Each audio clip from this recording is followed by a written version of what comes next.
2014లో ఎన్నికలు వేరు. అప్పుడు రెండు రాష్ట్రాల్లో పరిస్థితులు వేరు. అప్పటి రాజకీయ ఎత్తుగడలు వేరు. మరి 2019 ఇది చాలా పార్టీలకు డూ ఆర్ డై మ్యాచ్ లాంటిది. అధికార పార్టీలకు అతి పెద్ద సవాల్. ప్రతిపక్షాలు గెలిచి తీరాలనే తపన. కానీ జనసేనాని మాత్రం కూల్గా కేడర్ను అమర్చుకోవడంలో తలమునకలయ్యారు. వీలున్నప్పుడు షూటింగ్, లేదంటే పార్టీ నేతలతో మీటింగ్. ఈ పంధాలో వెళ్తే జనసేన పరిస్థితి ఏంటి? పవన్ అనుకున్న లక్ష్యాలను చేరుకుంటాడా?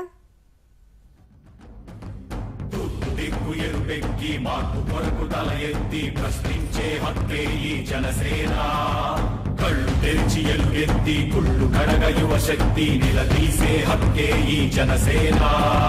నలుగుతున్న జనఘోషకు సమాధానమేదంటూ. ఇల్లేమో దూరం, అసలే చీకటి, గాఢాంధకారం, దారంతా గతుకులు, చేతిలో చిరుదీపం కూడా లేదు. కానీ గుండెల నిండా ధైర్యం ఉంది. ఇది పవన్ కళ్యాణ్ పార్టీ పెట్టిన తొలిసారి ప్రసంగంలో చెప్పిన స్ఫూర్తి ప్రసంగం. కవిత అద్భుతం, వినడానికి సూపర్, చప్పట్లకు కొదవలేదు. కానీ గుండెల నిండా ధైర్యం ఉంటే చాలా.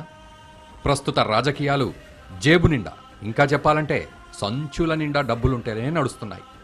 అలాంటిది గుండెల నిండా ధైర్యంతో ఆ రాజకీయాల్లో, సమాజంలో మార్పు తీసుకురావడం సాధ్యమేనా? మార్పు కొరకు తల ఎత్తి ప్రశ్నించే హక్కే ఈ జనసేన. కళ్ళు తెరిచి ఎలుగెత్తి కుళ్ళు కడగ యువ శక్తి నిలదీసే హక్కే ఈ జనసేన.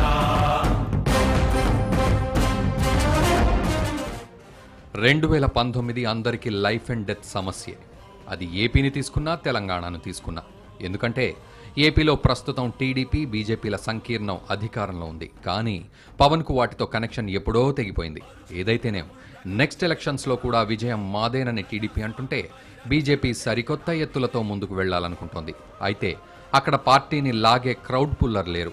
దాంతో కమలనాథులు ఏపీలో పాగా వేయాలంటే తగిన కాషాయ దళపతి కోసం ఎదురు చూస్తున్నారు.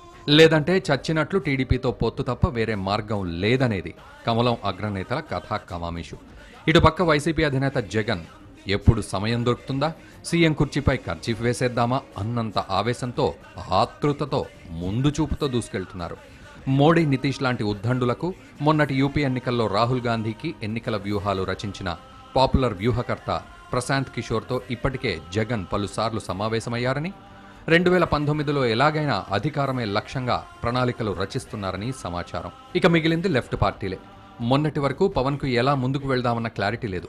ఆ సమయంలో వామపక్ష నేతలు ఆయనకు చిరుదివ్వలా కనబడ్డారు.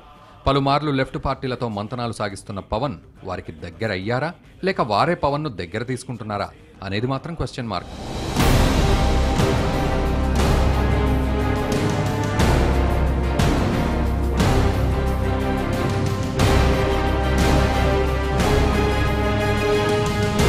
నిజానికి పవన్ లాంటి ముక్కుసూటి వ్యక్తి రాజకీయాల్లో నెట్టుకు రావడం కష్టమే.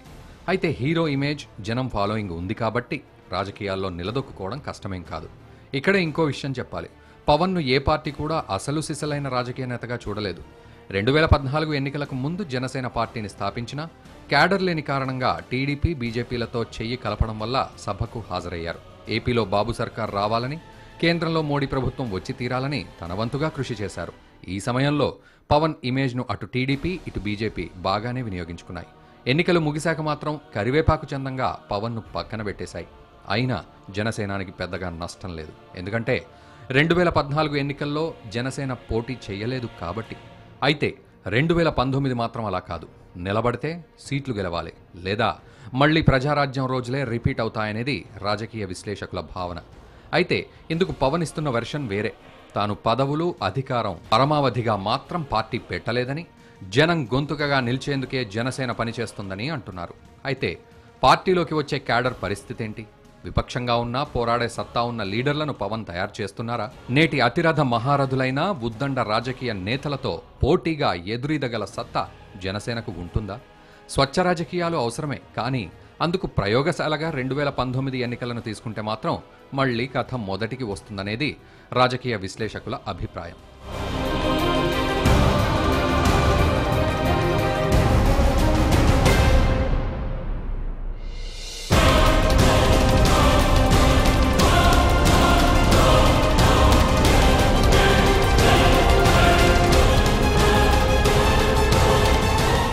ఏదో చేయాలి, ఏదేదో మార్చేయాలనే తపన పవన్లో ఎప్పుడూ కనిపించేదే. దాన్ని ఎవరూ శంకించరు. కానీ రాజకీయ లౌక్యం లేకపోతే ఎన్నికల్లో ఎదురీదడం సులభమా? పైగా పవన్ పొలిటికల్ జర్నీ 2 పడవలపైన కాళ్లు పెట్టి చేస్తున్న ప్రయాణం లాంటిది. పవన్ కళ్యాణ్ ఫుల్ టైం రాజకీయ నేతగా మారలేదనే కొందరి విమర్శలకు ఆయన ఏం సమాధానం చెప్తారు?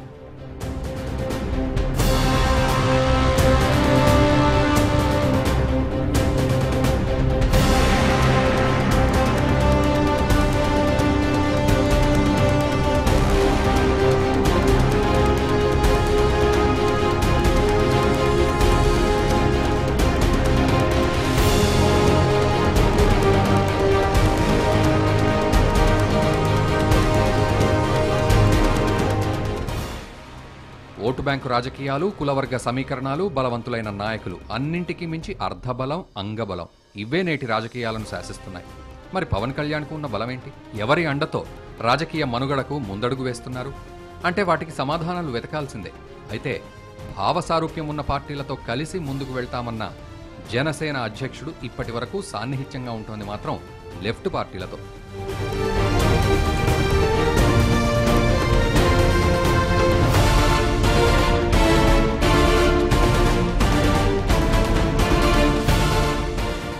ఇటు తెలంగాణలో తీసుకుంటే టీఆర్ఎస్, బీజేపీ, టీటీడీపీ, కాంగ్రెస్లు 4 బలమైన శక్తులుండగా ప్రత్యామ్నాయం తాము అంటూ జనసేన ఎలా భావిస్తుంది? అసలు తెలంగాణలో పవన్కు క్యాడర్ ఉందా? ఒకవేళ ఉన్నా 2019లో అది ఏమాత్రం ఎన్నికల్లో నెట్టుకురాగలదు? ఇప్పటికే బీజేపీ తెలంగాణలో పాగా వేయాలని విశ్వ ప్రయత్నాలు చేస్తోంది. టీఆర్ఎస్ అధినేత కేసీఆర్ తనదైన పాలనతో స్పీడ్గా దూసుకెళ్తున్నారు. సమయం దొరకాలే గాని సత్తా చూపుతామంటూ టీటీడీపీ, కాంగ్రెస్లు ఎదురు చూస్తున్నాయి. మరి వీటి మధ్య జనసేన ఏమాత్రం ముందుకు కదలగలదు? ఇవేవి తనకు పట్టనట్లు పవన్ మాత్రం శిక్షణలు, శిబిరాలు అంటూ క్యాడర్ను సమకూర్చుకునే పనిలో పడ్డారు. తమకు ఏ పార్టీ మిత్ర పార్టీ కాదని, అలాగని శత్రుత్వం ఉన్న పార్టీ లేదని అంటున్నారు ఆయన. అయితే పవన్కు కాపులు మద్దతిస్తున్నారని, ఆ బలంతోనే రాజకీయ యవనికపై మెరిసేందుకు పావులు కదుపుతున్నారన్న మాటలు వినిపిస్తున్నాయి. గత ఎన్నికల్లోనూ కాపులు టీడీపీకి బలమైన మద్దతిచ్చారు. అయితే ఈసారి పరిస్థితి పూర్తి భిన్నం. తుని ఘటన, ముద్రగడ దీక్షలు ఇవన్నీ ఏపీ సర్కార్ను ఇరుకునబెడుతున్నాయి. అయితే పవన్ ఎప్పుడూ కాపు ఉద్యమాన్ని ఫోన్ చేసుకోలేదు. ప్రభుత్వం ఇచ్చిన హామీలను నెరవేర్చాలనే మాట మాత్రం అంటున్నారు.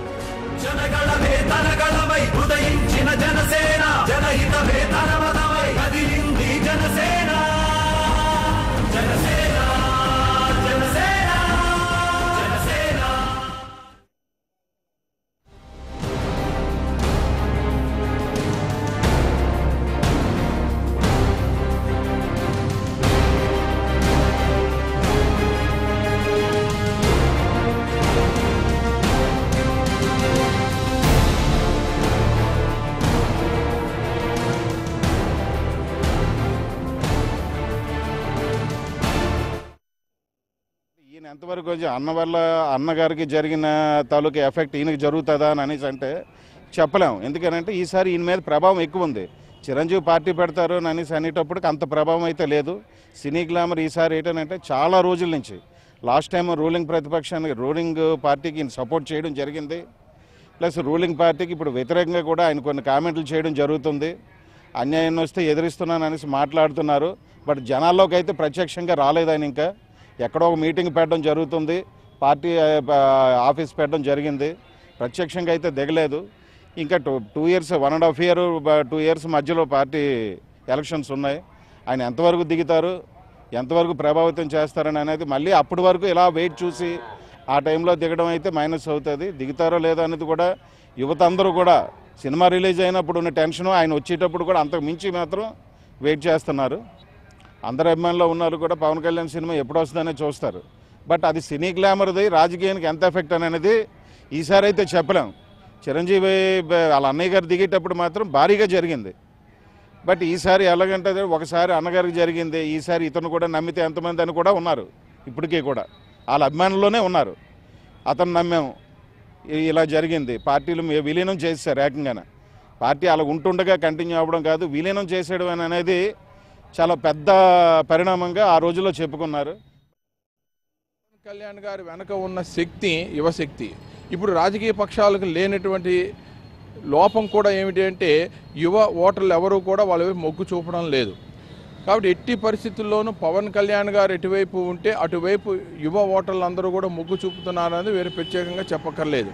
అయితే ఇప్పుడు తెలుగుదేశం పార్టీ వైపు అది మొగ్గు చూపుతారా, బీజేపీ వైపు మొగ్గు చూపుతారా అన్న విషయంలోనే కాస్త అటు ఇటుగా ఉంది. అయితే దీనికి సంబంధించినంతవరకు ఇంకా ఎన్నికలందరూ 2 ఏళ్ల వరకు టైం ఉంది కాబట్టి ఈ లోపులో ఏ రాజకీయ మార్పులు చేర్పులు అన్నది జరగచ్చు కాబట్టి అప్పుడు స్పష్టంగా మనకి ఖచ్చితంగా ఆయన బీజేపీ వైపు మొగ్గు చూపుతారా, లేదా తెలుగుదేశం పార్టీపై మొగ్గు చూపుతారా, లేదా ఇటీవల కాలంలోనే ఆయనకు స్వాగతించినటువంటి వామపక్షాల వైపు మొగ్గు చూపుతారా అన్నది మనకి తెలుస్తుంది.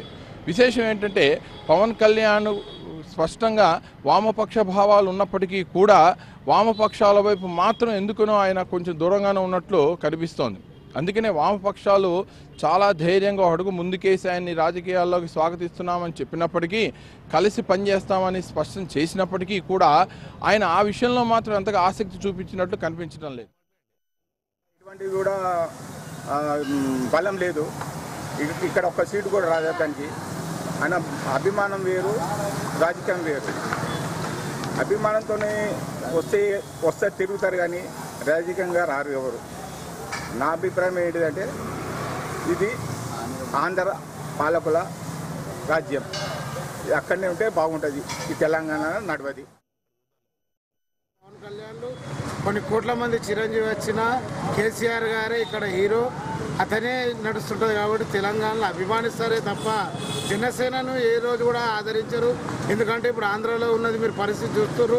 జనసేన ఎప్పుడు కూడా అక్కడ ఒక ఎన్నికల్లో నిలబడిన దాఖలాలు లేవు. అదేవిధంగా తెలంగాణలో జనసేన పార్టీ వస్తే ఆల్రెడీ ఇంతకన్నా ముందు పీఆర్పీ పార్టీ పెట్టిన చిరంజీవి గారే తోక ముడుచుకొని ఇప్పుడు కాంగ్రెస్లో ఎలా వెళ్ళినాడో రేపు ఇదే జనసేన పార్టీ తోక ముడుచుకొని బీజేపీలో వెళ్ళడం ఖాయం.